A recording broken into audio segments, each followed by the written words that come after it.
ছোট চিংড়ি দিয়ে লাউ ঘন্ট রান্না করলাম। তো তার জন্য একটা প্যানে তেল গরম করে পেঁয়াজ মরিচ আর রসুন কুচি দিয়ে একটু নেড়ে চেড়ে নিলাম। এতে দিয়ে দিলাম জিরা ফোড়ন।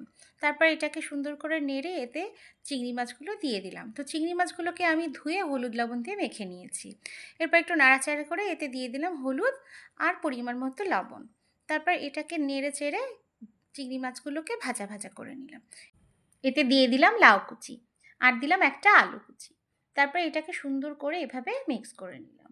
তো এটা নাড়তে নাড়তে এর ভেতর থেকে একটু পানি বেরিয়ে আসবে। তো এ পর্যায়ে দিয়ে দিলাম একটু আদার গুঁড়া। তো আদার গুঁড়াকে দিয়ে আবার এটাকে সুন্দর করে মিক্স করে একটা ঢাকনা দিয়ে ঢেকে দিলাম। তো কিছুক্ষণ পর ঢাকনাটা খুললাম। এর ভেতর থেকে অনেকটাই পানি বেরিয়েছে এবং অনেকটা সিদ্ধ হয়ে গেছে। তো আমি এটা নেড়ে চেড়ে এটাকে সুন্দর করে ম্যাশ করে দিলাম।